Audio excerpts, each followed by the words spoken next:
buenas tardes a todos. Hoy quiero saludar a todos los hermanos que se han conectado a este tiempo de la palabra. Me complace mucho poder estar con ustedes y me complace mucho poder dirigirme en esta tarde a cada uno. Sé que ya hay personas conectadas tanto en YouTube como en Facebook y les doy entonces mi saludo el día de hoy y la bienvenida a este tiempo de la palabra. Espero que estemos muy atentos, que estemos muy activos, que envíen también sus comentarios, sus saludos. Recuerden que si hay alguna petición, alguna necesidad por la que usted piense que podremos apoyarle en oración, también la puede poner y estaremos orando. Bueno, creo que ya estamos bien todos. Vamos a iniciar, vamos a dar gracias al Señor por este tiempo y por esta nueva oportunidad de estar conectados, de estar congregados de esta manera y de esta manera pues obviamente poder alegrarnos, gozarnos en Dios y poder ser edificados mutuamente en el Señor. Demos gracias y comenzamos. Padre, en esta tarde estamos tan agradecidos y nuestro corazón está lleno de alabanza, de adoración a ti por todas las cosas buenas que has hecho en medio de nosotros. Gracias porque cada familia, cada persona de la iglesia, cada persona que ha estado conectada a estas transmisiones es un testimonio vivo de tu favor, de tu grandeza, de tu poder en medio de todas las cosas. En esta tarde quiero honrar tu nombre y me uno con todos mis hermanos que están conectados en este momento. Nos unimos en el poder del Espíritu, en la unidad del Espíritu. Y Señor, nos unimos para que esta transmisión sea un instrumento que tú vas a usar para bendecir, para edificar, para animar a otros, para consolar también, para traer sanidad también en el nombre poderoso de Jesús. Señor, tomamos autoridad en esta hora y nos gozamos y nos deleitamos en ti. Recibe la alabanza, recibe la gloria, recibe toda la honra, Señor, porque tuya es. Y en esta noche, en esta tarde, te damos toda la gloria y la alabanza a ti. Y Señor, que este momento de adoración que vamos a tener, de alabanza a ti, sea de gran bendición y sea para la gloria de tu nombre. En Cristo Jesús. Amén. Amén.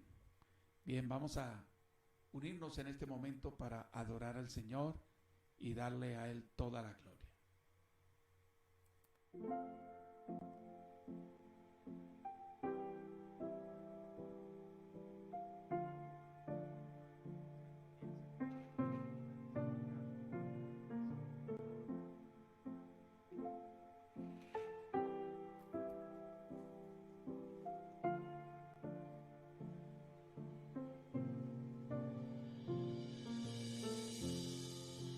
Dios de mi corazón, en ti encontré mi salvación.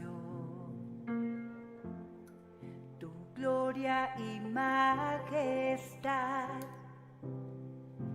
quiero siempre contemplar. Tú eres mi adoración y mi eterna canción. Todo mi interior es cautivado por tu amor.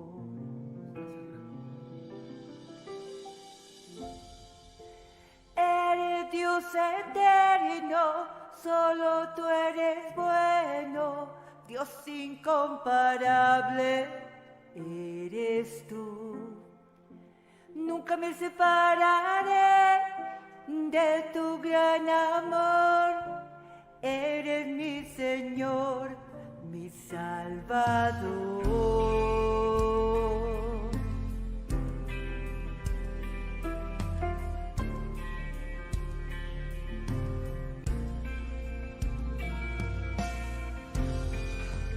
Dios de mi corazón, en ti encontré mi salvación. Tu gloria y majestad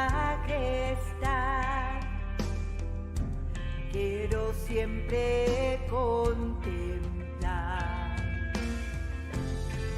Tú eres mi adoración, eterna canción. Todo mi interior es cautivado por tu amor.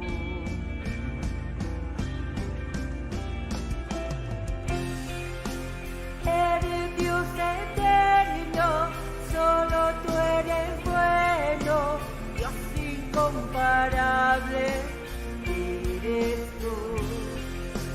Nunca me separaré de tu gran amor, eres mi Señor, mi Salvador. Eres Dios eterno, solo tú eres bueno, Dios incomparable eres tú. Nunca me separaré de tu gran amor, eres mi Señor, mi Salvador. Oh, oh.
Alabamos al Señor en esta tarde porque Él es bueno.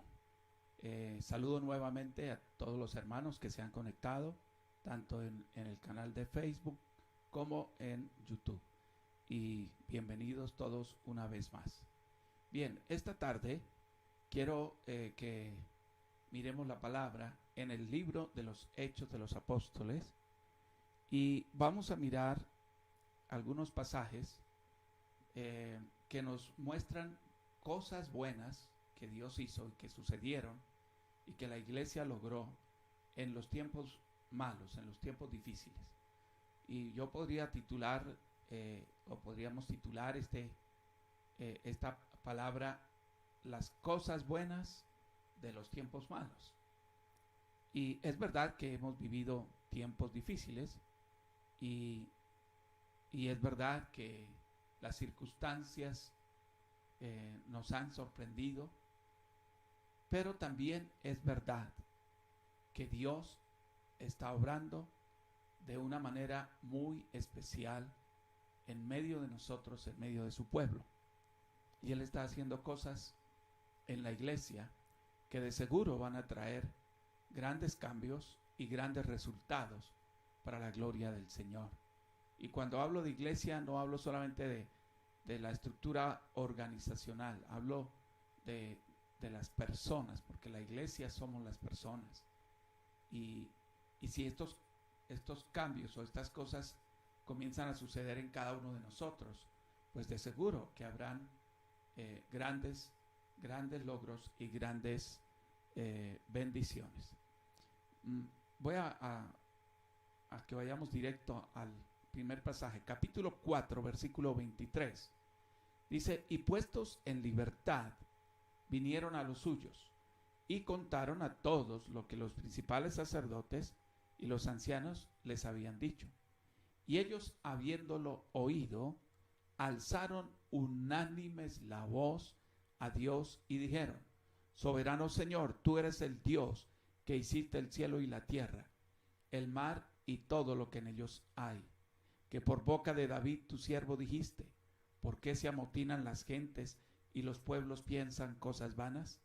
Se reunieron los reyes de la tierra y los príncipes se juntaron en una contra el Señor y contra su Cristo, porque verdaderamente se unieron en esta ciudad contra tu santo Hijo Jesús, a quien ungiste, Herodes y Poncio Pilato, con los gentiles y el pueblo de Israel, para hacer cuanto tu mano y tu consejo habían antes determinado que sucediera.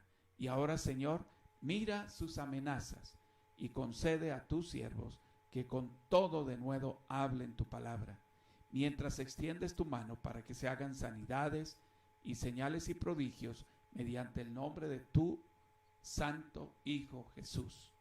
Y cuando hubieron orado, el lugar en que estaban congregados tembló, y todos fueron llenos del Espíritu Santo y hablaban con denuedo la palabra de Dios.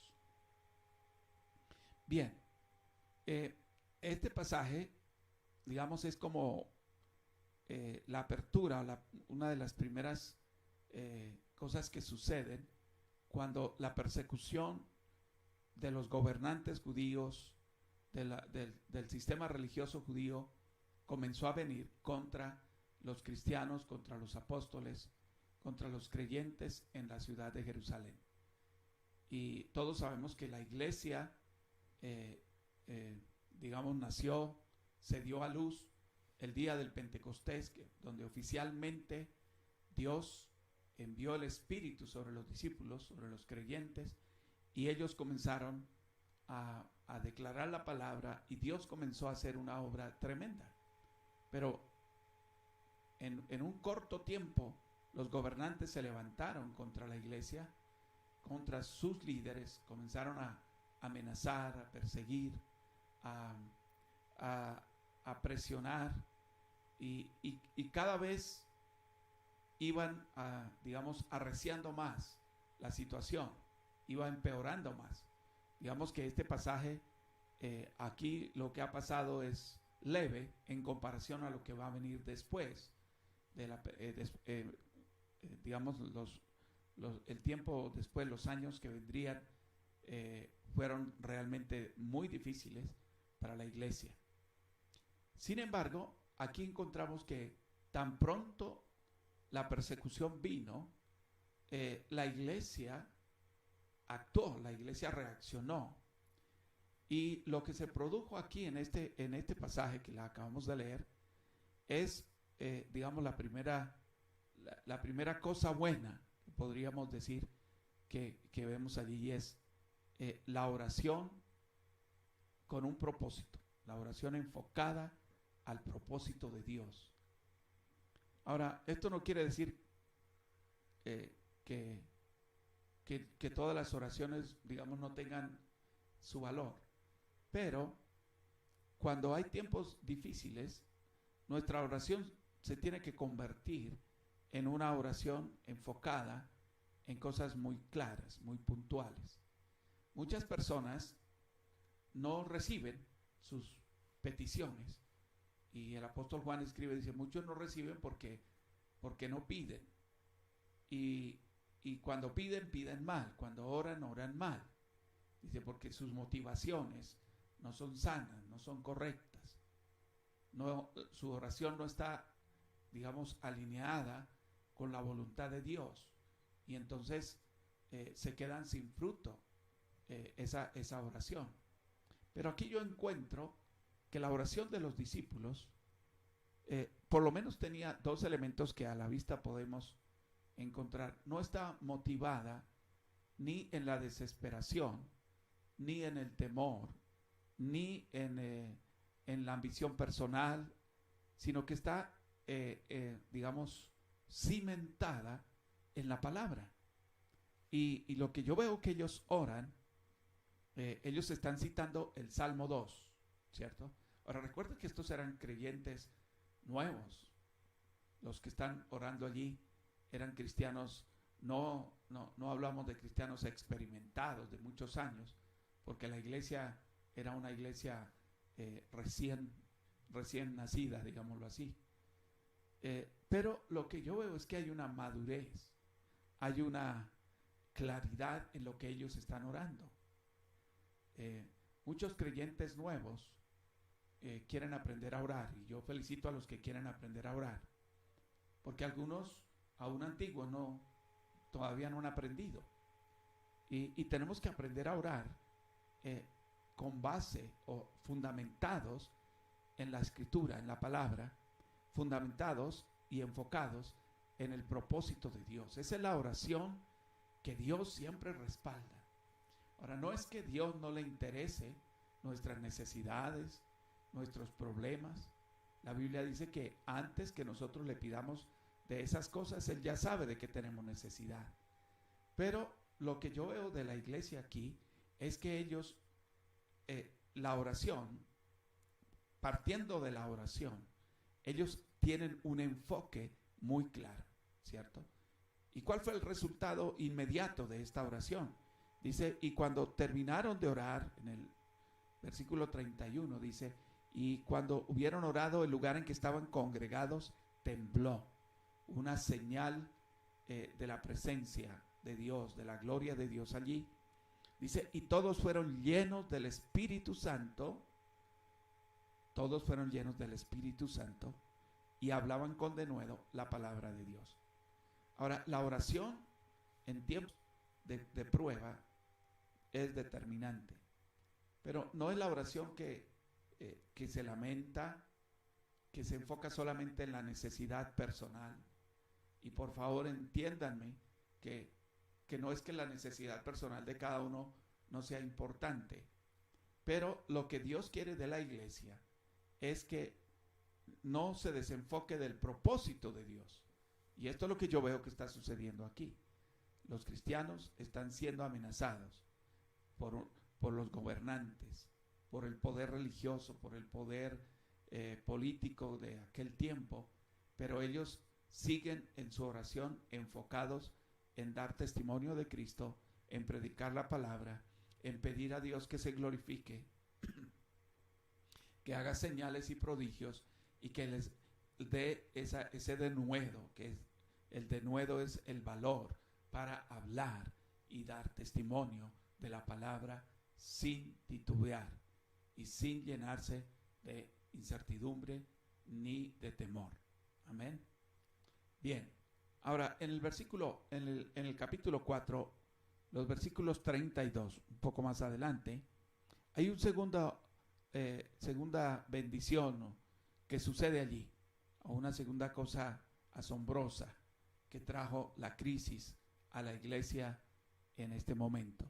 Versículo 32 dice: y la multitud de los que habían creído era de un corazón y un alma, y ninguno decía ser suyo propio nada de lo que poseía, sino que tenían todas las cosas en común.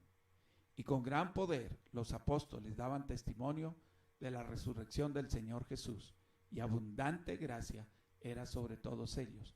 Así que no había entre ellos ningún necesitado, porque todos los que poseían heredades o casas las vendían y traían el precio de lo vendido y lo ponían a los pies de los apóstoles, y se repartía a cada uno según su necesidad. Hasta el verso 35. Ahora, yo encuentro allí un nivel de unidad impresionante. Creo que en el capítulo 3, anteriormente, describe, sí, en el capítulo 2, 43 en adelante, hace una primera descripción de cómo era la vida de los creyentes, en qué persistían ellos, qué los caracterizaba, qué los mantenía allí unidos.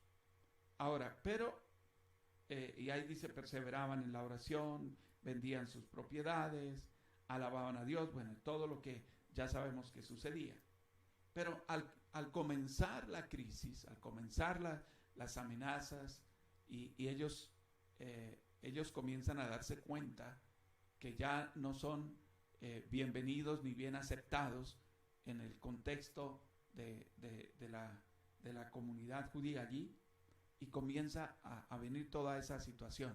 Ahora, todos nosotros sabemos que una crisis que afecta a una sociedad, sea pequeña o sea grande, siempre va a generar situaciones inmediatas, va a generar necesidades, va a generar problemas en muchas personas, en unos más que otros, ¿cierto? Pero ¿cómo respondió la iglesia en ese momento, en medio de la crisis?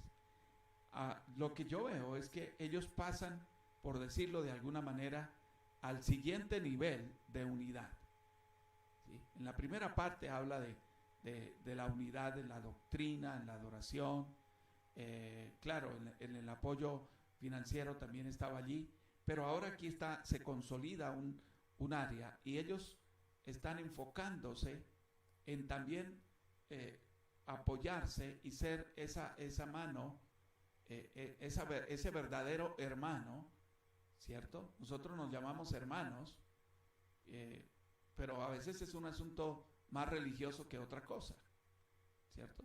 Porque un hermano es el que me guarda la espalda, un hermano es el que está dispuesto a ir con uno, a estar ahí en los tiempos difíciles, ¿sí? Pero a veces dentro de la iglesia nos decimos hermanos, pero en las crisis no nos vemos como hermanos, ¿no? De pronto nos vemos como cristianos cada uno, pero como verdaderos hermanos a veces nos falta. Y entonces dice que allí ocurrió algo, dice la multitud de los que habían creído.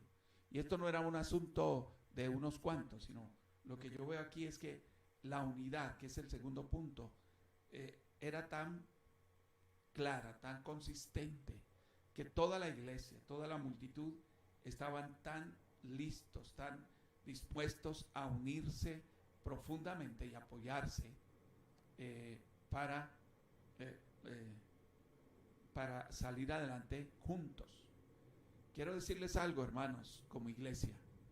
Si nosotros pretendemos avanzar en medio de la crisis, en medio de las situaciones que se están dando y seguramente las que vendrán, y cada uno por su lado, y cada uno con sus cosas, y cada uno con lo suyo, velando por lo suyo nada más, y no nos despojamos a nosotros mismos, va a ser muy difícil poder sobreponernos a algunas de estas de estas crisis. La unidad práctica, ¿sí? No la unidad teológica. A veces enseñamos toda la doctrina del Nuevo Testamento y se habla de la unidad del cuerpo de Cristo, de la unidad de la iglesia. Y esa es una de las características más notorias o sobresalientes en la doctrina de la iglesia en el Nuevo Testamento. Pero si solo hablamos en el contexto de la doctrina y no lo llevamos al verdadero contexto, al verdadero lugar donde se necesita, entonces la unidad es solo una enseñanza, pero no un estilo, no el estilo de vida que Jesús propuso, que Jesús vino a darnos. Cuando Jesús oró por la iglesia, Él dijo eso: Padre, que seamos uno como tú y yo. Entonces necesitamos volver a revisar esto y a caminar en esa unidad.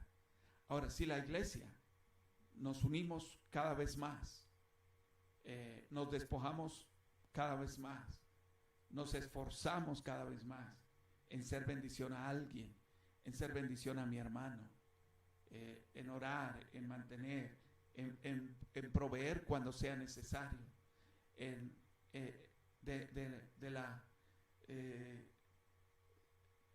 dice de la pobreza, de lo poco que se tiene, poder proveer para otros.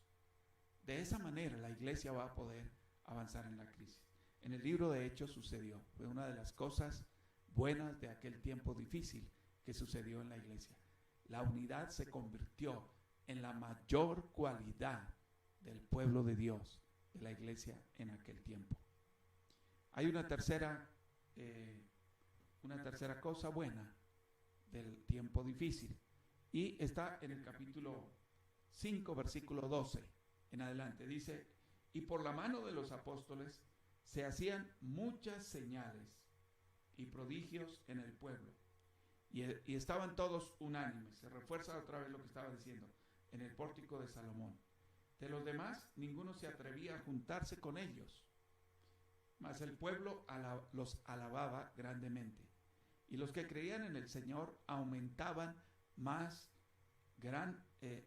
gran número así de hombres como de mujeres, tanto que sacaban a los enfermos a las calles y los ponían en camas y lechos, para que al pasar Pedro, o a lo menos su sombra, cayese sobre alguno de ellos. Y aún de las ciudades vecinas, muchos venían a Jerusalén trayendo enfermos y atormentados de espíritus inmundos, y todos eran sanados. Ahora fíjense, esto aterrador, asombroso, que Dios comenzó a hacer en medio de la iglesia. Porque una cosa lleva a la otra. La oración trae unidad, ¿cierto? Si oramos unidos, podemos dar un siguiente paso de apoyarnos, de bendecirnos, porque la oración trae eso. Y si la iglesia está unida, entonces la gloria de Dios viene. Ese es la consecuencia, uno va llevando al otro.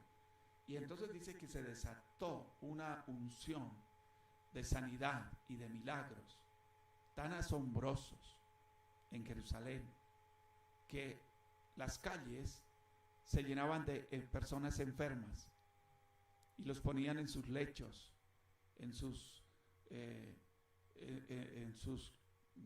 cosas que los traían porque estaban paralíticos, no podían caminar, etc. Y dice que había tanto mover de Dios que aún cuando Pedro pasaba, los apóstoles, y la sombra de ellos iba pasando sobre los enfermos, Dios los sanaba. Ahora, mis hermanos, esto me hace pensar que tal vez la iglesia, como iglesia, nos hemos tal vez distraído, y tenemos que volver a creer y a declarar y a actuar en la dirección de los milagros, las señales y los prodigios de Dios. Y hoy, con tantos miles y miles, se cuentan por miles los los que se están enfermando cada día, por miles los que están muriendo cada día en el mundo. Necesitamos milagros de Dios. Necesitamos esas señales sobrenaturales, poderosas, que nos asombren, que asombren el mundo entero y que veamos esa gloria de Dios. Y eso fue algo grande que comenzó a suceder en un tiempo ya difícil para los discípulos. Ya había oposición, ya había una tendencia marcada de persecución a la iglesia. Sin embargo, Dios comenzó a moverse de una manera muy poderosa. Y yo creo que estamos entrando, y estamos, más que entrando, es como retomando esa verdadera convicción de Dios. Y necesito llamar al corazón de cada uno de ustedes esta tarde para que nuestra fe, para que la fe de cada uno se fortalezca en Dios y para que volvamos a creer y a reclamar que el Dios de milagros está presente y está vivo y está en medio de este mundo que está angustiado por tantas situaciones que están sucediendo, por todos los miles y miles que están muriendo cada día, cada hora, cada segundo. Ahora, creo que como iglesia tenemos que ser conscientes que tal vez la gran mayoría de estas personas están partiendo sin Cristo a la eternidad, y esa es la mayor pérdida. Pero Dios nos está dando una oportunidad. Señor, glorifícate, que la mano de Dios comience a traer sanidades a nuestras ciudades, ¿cierto? Y que la mano de Dios se glorifique. Esa es la tercera cosa que yo veo que sucedió en medio de la persecución. Señales, prodigios y milagros de Dios por medio de la iglesia, por medio de los líderes cristianos, por medio de los que predicamos la palabra, por medio de los de simples creyentes que aman al Señor y que se disponen para Dios, y Él se glorifica. Y la cuarta cosa buena que sucedió está en el capítulo 8, el versículo 4, hasta el versículo 8. Y dice así: pero los que fueron esparcidos. Ahora quiero decirles que aquí a esta altura ya las cosas han empeorado mucho para la iglesia y para la predicación. Dice: pero los que fueron esparcidos iban por todas partes anunciando el evangelio.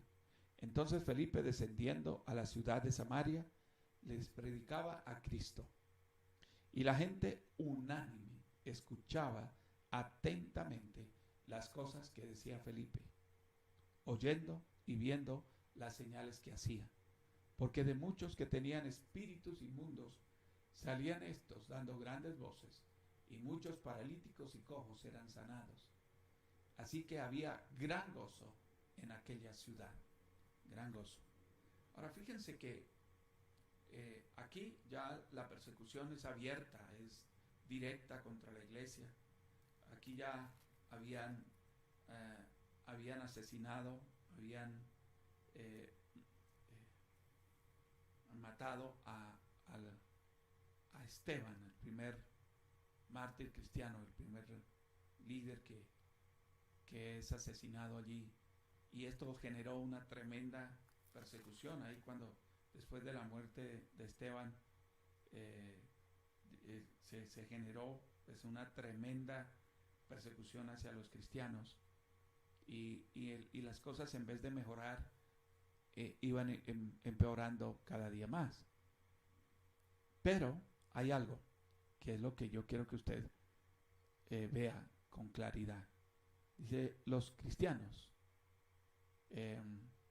que fueron perseguidos, que estaban siendo esparcidos por todas partes a causa de esta situación, iban por todas partes anunciando el evangelio. Y esto nos debe, este es uno de esos versículos que cuando uno llega ahí, como que toca detenerse y pensarlo y verlo con toda la claridad. Piense usted, hermano, que los están matando, los están desterrando, les están tal vez sacando a la fuerza, tal vez quitándoles sus cosas, aún sus propiedades y habían todos esos poderes oscuros en contra de la iglesia. Pero ellos no se desenfocaron, y esto es lo sorprendente que sucedió en la iglesia, en los cristianos de la iglesia primitiva, que por difícil que fuera, ellos no dejaron de hacer lo que tenían que hacer. Y entonces ellos comienzan a irse, y no se fueron quejándose, ni lamentándose, ni llorando. Indiscutiblemente que había angustia y dolor, porque eso es innato de los seres humanos. Pero en medio de la desesperación, tal vez, del temor de estar expuestos a la muerte, como estaban ellos se enfocaron en predicar a Cristo, ¿cierto? Y aquí da el ejemplo de Felipe, que fue compañero de Esteban, que fue de los diáconos elegidos en el capítulo 6, que lideraban la iglesia local, que ayudaban en la iglesia local. Y dice que Felipe llegó a la ciudad de Samaria. Ahora note bien que ya el evangelio traspasa la frontera, el límite de Jerusalén. Inicialmente fue todo ahí, y ahora van a Samaria. El Señor le había dicho: me serán testigos en Jerusalén, en Judea y en Samaria. ¿Sí? Y ya, entonces ya van en el tercer nivel, y hasta lo último de la tierra. Luego, entonces, lo interesante de esto es que Felipe llegó a esa ciudad a predicar, y dice que la gente escuchaba atentamente. ¿Qué significa eso? Que la crisis para la iglesia le ayudó a darse cuenta que habían campos y terrenos y personas que estaban listas y dispuestas para recibir el evangelio, para recibir a Cristo, y que la persecución fue la única manera como la iglesia creció y se expandió, porque dice que llegaron a esa ciudad y Felipe comenzó a predicar y hacer milagros impresionantes. Y me alegra lo que dice el versículo 8, dice: así que había gran gozo en aquella ciudad. Sabe que donde Cristo no está, no hay verdadero gozo, ¿no? Hay pueblitos donde uno llega y es un ambiente de tristeza, no sé cómo describirlo, ¿cierto? Y cuando uno comienza a ver, es que allí no hay gente que adore a Dios, allí no hay gente que alabe a Cristo. Entonces, donde no hay gente que adora, donde no hay un pueblo que alaba a Dios, que sirve a Dios, no hay verdadero gozo. Entonces los pueblos se consumen en tristeza, en una vida tan pasiva, tan pobre espiritualmente, y tan terrenal, que no hay nada de Dios. Y la ciudad de Samaria fue impactada por el poder del evangelio. Allí se convirtió luego en una tremenda congregación, una tremenda iglesia de impacto a otros. Pero lo que quiero que usted se fije esta tarde es cómo la crisis trajo cosas buenas para la iglesia, y cómo la persecución, en vez de acallarlos, en vez de asustarlos, en vez de encerrarlos, lo que hizo fue todo lo contrario. Ahora, el enemigo quería que la iglesia no predicara, y hizo hasta lo imposible para lograrlo. El maligno quería que la iglesia no pasara de ahí, que se quedara ahí, y que ahí terminara todo. Pero Dios permitió toda esa persecución, con el propósito claro de mover, de sacar la iglesia, de bendecirla y de fortalecerla, y de cumplir a través de cada hijo de Dios el propósito que Él tiene. Como cristianos, nunca nos debemos quejar de las crisis, sino simplemente agradecer, porque a nosotros toda crisis nos enseña algo bueno, nos deja un fruto de Dios, nos deja una fe más fortalecida. Nos enseña a buscar a Dios con más convicción, con más entrega. Entonces, esas son cosas absolutamente maravillosas que suceden en nuestra vida. Ahora quise mostrarles esos 4 ejemplos rápidamente para que ustedes se den cuenta que son muchas las cosas y pueden encontrar muchísimas más en el libro de Hechos y a través de las Escrituras, cómo los tiempos duros siempre trajeron cosas muy buenas para el pueblo de Dios, para nosotros. Y yo tengo la seguridad que así será en este tiempo, que todo lo que pareciera caótico y destructivo, Dios lo está encaminando para bien en nuestras vidas. Si usted lo cree, escríbame amén ahí en el chat y vamos a orar. ¿Listos? Oremos. Padre, en el poderoso nombre de Jesús, en esta tarde yo quiero honrar tu nombre y darte gracias, porque eres un Dios infinitamente bueno y tus caminos son incomprensibles a veces. Señor, cuán asombrosas son tus obras, inescrutables tus caminos, Señor, porque de Él y por Él y para Él son todas las cosas. Y Señor, yo me uno con mis hermanos esta tarde para decirte gracias. Señor, gracias por todas las cosas buenas que han sucedido y que están sucediendo en nuestras vidas en este tiempo. Y Señor, son muchas, porque en medio de los tiempos duros siempre tú obras cosas asombrosas. Y hoy, en el nombre de Jesús, te pido que nos des esta absoluta convicción y esta absoluta seguridad de que tu mano poderosa está en todo esto y que tú te estás glorificando y que la iglesia, el propósito de Dios con nosotros como iglesia, Señor, se está cumpliendo y que aún falta por cumplirse mucho, pero que aquí estamos. Y Señor, gracias porque nos guardas el corazón de tu pueblo, porque nos enseñas a orar, porque nos derribas todas nuestras barreras y nos unes para el propósito tuyo. Pero también tú haces maravillas, señales y prodigios asombrosos y nos llevas a extender tu palabra más allá de donde hemos estado todo el tiempo. En el nombre de Jesús te doy gracias y pido que esta palabra sea de ánimo, de aliento, de convicción, de fortaleza para tu pueblo en esta tarde. En el poderoso nombre de Cristo Jesús. Amén y amén. Amén, mis hermanos. Voy a mirar quiénes están por acá. Bueno, por aquí veo hermanos que nos están enviando sus mensajes.